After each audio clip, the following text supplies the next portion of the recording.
इश्तियाक साहब, मेरा आपसे सवाल है, आज ये कोर्ट में भी ये चीज डिस्कस हुई है और इसके साथ साथ जो हुकूमती इलामिया जारी किया गया है उसमें भी ये चीज है।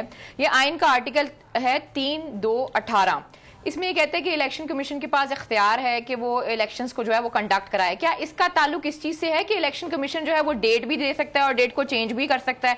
क्योंकि इसमें जो हुकूमत की तरफ से बुनियाद बनाई जा रही है वो ये बनाई जा रही है कि इलेक्शन कमीशन के पास इख्तियार है। थोड़ा इसकी वजाहत कीजिएगा। इसके साथ साथ इस इलामिया में एक और भी बात की गई है।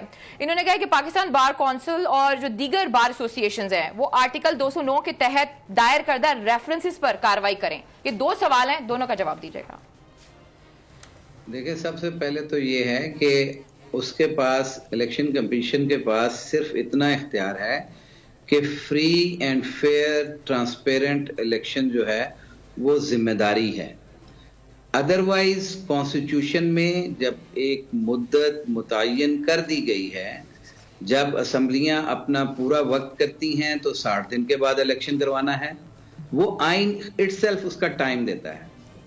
और जब असम्बलियां डिसॉल्व की जाती हैं तो उसमें 90 डेज। इसमें एक रैशनल है।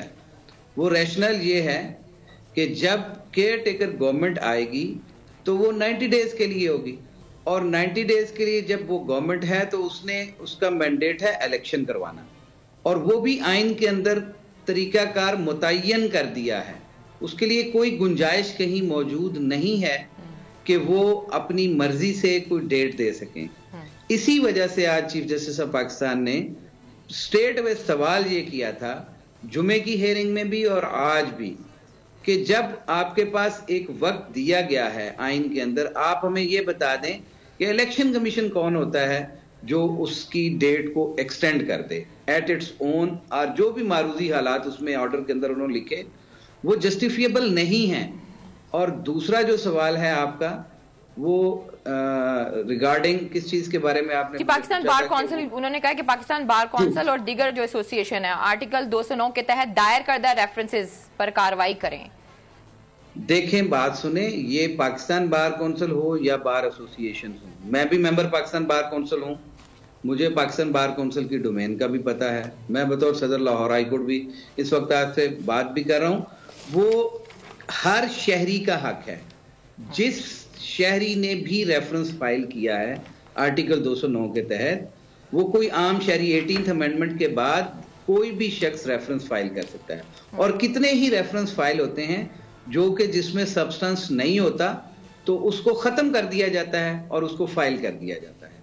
इसी तरह से जो ये आड़ ले रहे हैं इस वक्त कि उन्होंने एक जज साहब के खिलाफ एक रेफरेंस फाइल किया है, और वो भी पाकिस्तान बार काउंसिल ने यूनानिमसली नहीं किया। हमारे 7-8 मेंबरान पाकिस्तान बार काउंसिल जो हैं वो उससे इत्तेफाक नहीं करते हैं। ये मैं बड़ा वाज़ेह लाउड मैसेज दे रहा हूं। ये इन्होंने जो रिजीम इस वक्त है वो क्योंकि मौजूदा हुकूमत के साथ इन लाइन है, और इसलिए उन्होंने, फिर मैं कह रहा हूं कि उस चीज को डी ट्रैक करने के लिए, इलेक्शन के प्रोसेस को डी ट्रैक करने के लिए ये सब कुछ किया है। इसमें बदनीयती का अमल जब है तो फिर वो चीजें प्रोसीड नहीं हो सकती।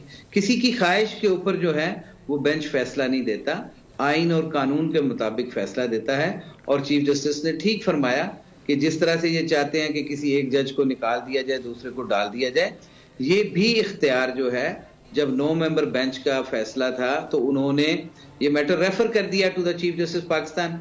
चीफ जस्टिस ऑफ पाकिस्तान ने 5 मेंबर बेंच बना दिया जिन्होंने हेयरिंग की, और हेयरिंग के बाद जो है वो 3-2 का फैसला आ गया। मुझे तो ये समझ नहीं आ रही कि ये जो कानूनी नुकात उठाए जा रहे हैं with reference to the note given in the, वो जो इख्तलाफी नोट था उसके अंदर दे के, तो इसको तो सिर्फ और सिर्फ ये, आज भी अटॉर्नी जनरल साहब ने कोई सब्सटेंटिव बात नहीं की जो कि क्वेश्चन था कोर्ट का।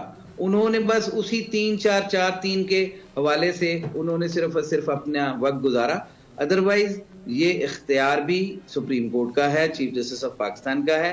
सो मोटो लेने का भी इख्तियार उनका था, उन्होंने 2 जजेस के नोट के ऊपर वो सो मोटो लिया। अच्छा, इश्तियाक साहब, ठीक है, ये बिल्कुल आप सही कह रहे हैं, लेकिन एक और जो इशू अदालत जो फेस कर रही है वो इंटरनल जो उनकी अपनी जो एक डिवीजन हमें नजर आ रही है, ये चले डिफरेंस ऑफ ओपिनियन कह लें, मैं डिवीजन नहीं कहता, सुप्रीम कोर्ट है, काजी फायज ईसा साहब का फैसला, फिर उन्होंने एक लेटर भी लिख दिया अभी रजिस्ट्रार को कि आप कौन होते हैं इस सर्कुलर को रोकने वाले, और आप वापस चले जाएं, आप काम छोड़ दें, उसको सर्कुलर को फौरी तौर पर वापस लें और जिन जिनको भेजा था उनको वजाहत करें।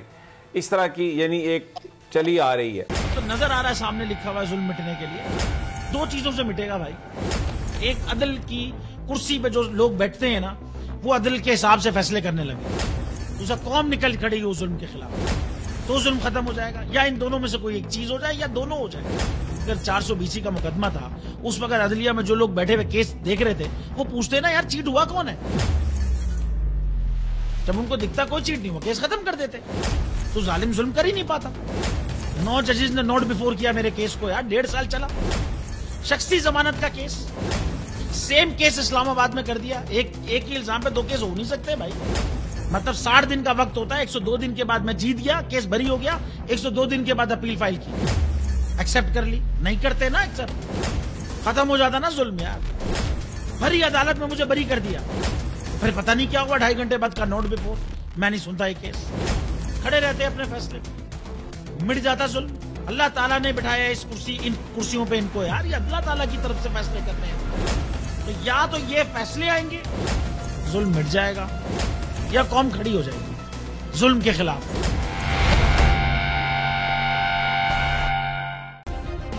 सब्सक्राइब करें और बेल दबाएं ताकि कोई खबर रह न जाए।